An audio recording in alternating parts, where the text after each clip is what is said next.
En la cúspide de su expansionismo, Estados Unidos escudriñaba nuevos horizontes, y solo un reducto colonial europeo se interponía a la consecución de su ambicioso proyecto.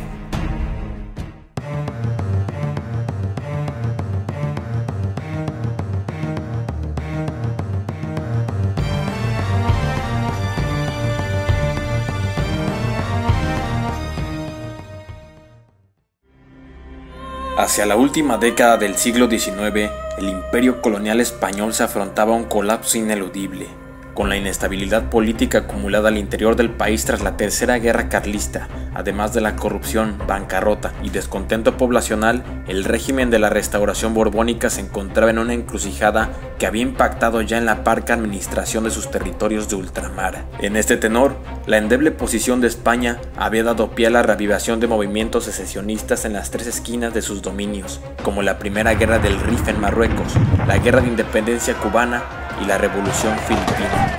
Asimismo, el vacío de poder dejado con la posible independencia de sus territorios de ultramar sería aprovechado por potencias mundiales en crecimiento que apuntaban hacia la hegemonía. Tal era el caso del Imperio Alemán y Estados Unidos.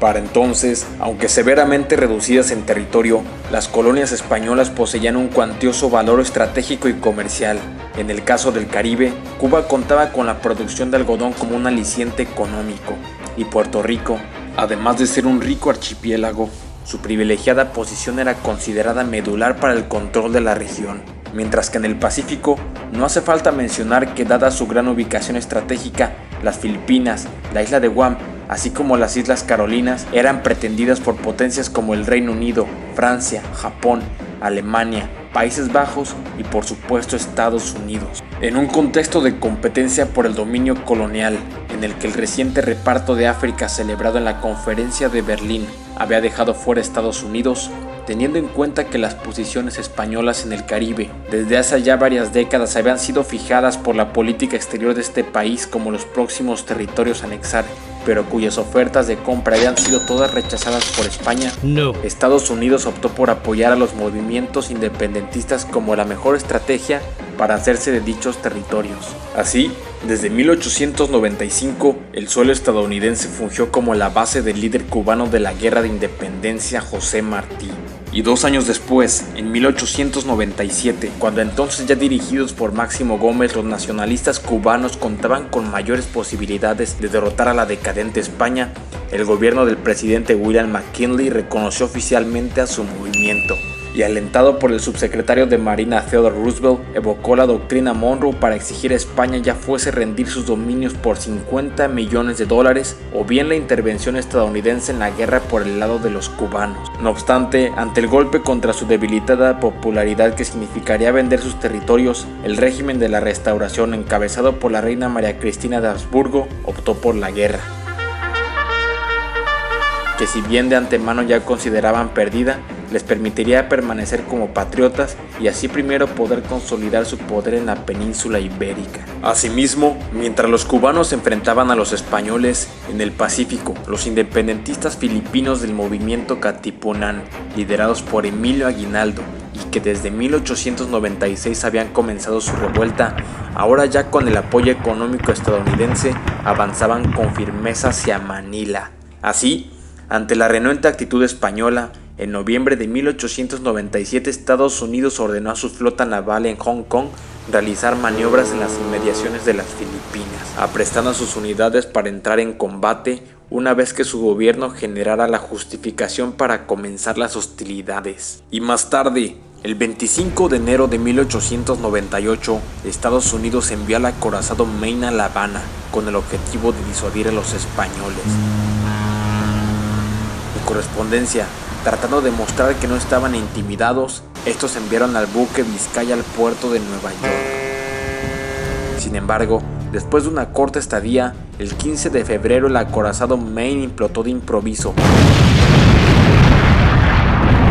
acabando con la vida de casi 300 marinos estadounidenses. La explosión, que de acuerdo a futuras investigaciones habría sido preparada por los mismos estadounidenses como parte de una operación de falsa bandera y que como objetivo tenía cambiar la opinión pública en favor de la guerra contra España, fue adjudicada a estos últimos,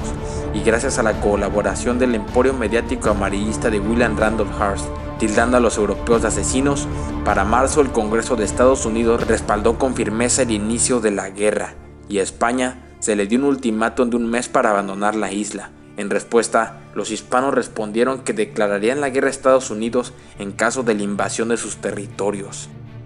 De tal suerte, el 21 de abril la Armada estadounidense efectuó un bloqueo naval en Cuba y Puerto Rico, declarándole de facto la guerra al Reino de España. Para la invasión, Estados Unidos contaba con 20.000 marinos y 50.000 voluntarios que habían sido movilizados desde principios del año, además de tener a los más de 50.000 independentistas cubanos en el Caribe y cerca de 40.000 filipinos luchando de su lado en el Pacífico.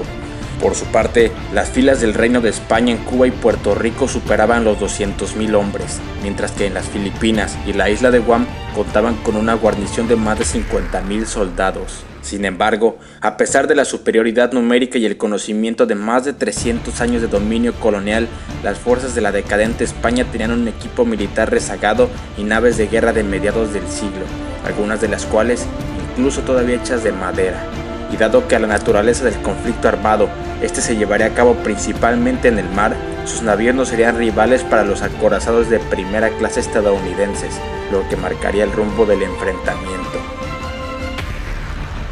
El 1 de mayo de 1898, la flota estadounidense bajo el mando del almirante George Dewey, movilizada desde el año pasado, entró en la bahía de Manila, dando nombre a la primera batalla de la guerra, en la que sin previo aviso, los acorazados yanquis aplastaron en cuestión de horas a la flota defensora al comando del oficial Patricio Montojo y se hicieron con el control del puerto, concentrando la atención española y facilitando el avance de Aguinaldo en el este.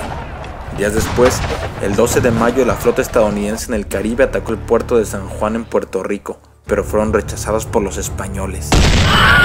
Entretanto, para el 9 de junio, Emilio Aguinaldo controlaba ya la mayoría del territorio filipino y el día 12 del mismo mes declaró la independencia de las Filipinas. Una vez habiendo ejercido el control casi total sobre las Filipinas, el 20 de junio la flota estadounidense tomó la isla de Guam sin resistencia y preparó a sus fuerzas para tomar Manila. Mientras tanto, en el Mar Caribe, para el 22 de junio el general Shafter desembarcó al noreste de Santiago de Cuba, el baluarte español más importante en la región y cuya caída garantizaría la victoria sobre España. Pero en su marcha hacia la ciudad, a la altura de las Guasimas, el general español Antero Rubín emboscó a las fuerzas de Shafter y les hizo recular, en tanto que los hispanos se retiraron a Santiago. Recobrados para el 1 de julio, Shafter continuó su avance, derrotando a los españoles en el Cani y en las colinas de San Juan, solamente perdiendo 200 hombres, y alcanzó Santiago para el 2 de julio. Al mismo tiempo, las fuerzas del independentista cubano Calixto García se unieron al asedio, y el 3 de julio, el contraalmirante Winfield Lee arribó a Santiago para encarar a la flota más poderosa de España en el Caribe bajo el mando del almirante Pascual Cervecera. Con todo, la flota estadounidense aplastó a la española, sufriendo solamente una baja en relación a las más de 300 españolas, y Lee se unió al asedio de Santiago. Con el apoyo de Calixto García, el 16 de julio Santiago de Cuba se rindió y los norteamericanos ocuparon la ciudad, no permitiendo que los cubanos entraran con el pretexto de la protección de los prisioneros españoles. Habiendo derrotado a los españoles en el Caribe y debido a la presencia de la fiebre amarilla, el 7 de agosto Estados Unidos ordenó la evacuación mayoritaria de sus tropas, dejando a Cuba en las manos del independentista Máximo Gómez, pero este a su vez bajo su control. Por otro lado, en el Pacífico, el 13 de agosto, estadounidenses e independentistas filipinos derrotaron a los españoles en la batalla de Manila, siendo el último choque armado de la guerra. No obstante, al igual que en Cuba, Estados Unidos impidió a los filipinos ingresar a la capital. Con la derrota española consumada, las negociaciones hacia el Tratado de Paz se extendieron hasta el mes de diciembre, para que el día 10 se firmara el Tratado de París, en el cual España renunció a todo reclamo sobre Cuba, además de ceder a Estados Unidos las islas de Puerto Rico en el Mar Caribe y las Filipinas y Guam en el Océano Pacífico. En retorno, Estados Unidos le otorgó a España $20 millones por su inversión en la infraestructura de los territorios cedidos. Lo anterior marcó el fin del imperio colonial español y abrió aquel de Estados Unidos.